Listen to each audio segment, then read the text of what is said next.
Gabriel King's mom now liable for arrest according to the police. Hi again and welcome. This is Links 007 TV News Report, and we'll be right back with the full and exclusive details to come. Welcome to Links 007 TV News Report, providing you with the best in local and international news updates. This is a place where you can get the most reliable and informative news information. Links 007 TV News Report. Welcome back and thanks for joining us. This is Links 007 TV News Report. The police have stated that they will make attempts to locate Amoy Leon Isa to enforce a court ruling that she grant them access to her cell phone as part of the investigation into the murder of 9-year-old Gabriel King. After twice refusing to comply with a court order to provide the password for her phone, Leon Isa is now liable for arrest, a lawman told reporters on Friday. What we'll be doing now is to make contact with her and follow through on the court order, head of the Police Area 1 Assistant Commissioner Clifford Chambers told reporters on Friday afternoon. At this point, she can now be arrested for breaching the court order. Thursday was the deadline missed by Leon Isa's attorney in order to indicate to the police whether or not they'll be granted access to the cell phone. However, that evening, the attorney represented Ms. Isa stated that she had given him the go-ahead to appeal the court decision to grant access to her iPhone 13 Pro Max. On Friday, Ms. Isa's attorney, Mr. Cameron, dubbed down those comments, but would not say whether he had filed the necessary paperwork for that to be done. However, ACP Chambers said that the police have not been served with any legal documents to indicate an appeal has been filed.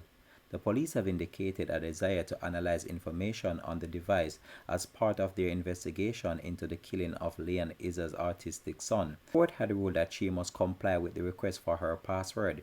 She is not allowed to be present while her phone is being analyzed by experts, but her attorney and a technology expert may observe the process. Legal wrangling over access to Leon Isa's phone began on September 6 when the court granted the police request for her to allow them to access within 48 hours. When the deadline was missed, lawman again took Isa to court last Friday and the judge issued a new 6-day deadline. That day has now been passed. On January 13, King was found with his throat slashed and his body dumped at the back seat of his mother's car. She had reported to the police minutes earlier that her car had been hijacked with her child inside. The shocking murder widely condemned, with the police being urged to bring the boy's killer to justice. Lawmen have steadily maintained that they have been met with roadblocks while working on the case. I am standing here on the Fairfield Main Road, where on Thursday, the 13th day of January 2022, 9-year-old Gabriel King's life was taken away. His body was found with his throat slashed in a blue Audi SUV. Since that time, the team of investigators, they have employed a range of technological, forensic, and cyber strategies in attempting to make a breakthrough in this case. We've collected statements. We've even brought an expert on a motor vehicle of the exact make and model to the one young Gabriel was killed in on that day. Based on what was reported to us, the crime scene was reenacted.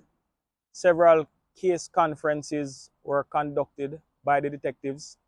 Earlier on this year, my detectives made an application for a production order pursuant to Section 21 of the Cybercrimes Act for the mother of the deceased to give permission to have access to her cell phone. That cell phone has been in the custody of the police since January when this murder took place. On the 6th of September 2022, the production order was granted by the parish judge, stating that within 48 hours of the service of the order, that the key and communication cell site and other data surrounding the phone be handed over for the purpose of the criminal investigation into the murder of Gabriel King. Through her lawyers, she is now challenging the order made on September 6. This key aspect of the investigation is sub judice, and as such, I will refrain from discussing that aspect at this time. Investigations are time sensitive, and the shelf life of some forms of evidence is limited.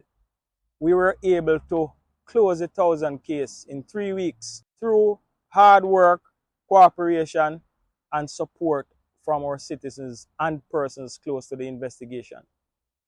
I would say that from the day of this murder, we have been faced with roadblocks, some non-cooperation, and some legal fencing from persons who should be readily assisting with the investigation. I take this opportunity to appeal to the public.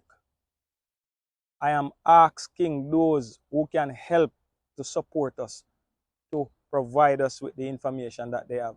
I am appealing to the conscience of that person who has some information that can help to solve this case to call Crime Stop at 311 or to call the National Intelligence Bureau tip line at 811. The perpetrators of this crime are still walking free. I ask that you find it in your heart to come forward and tell us what you know.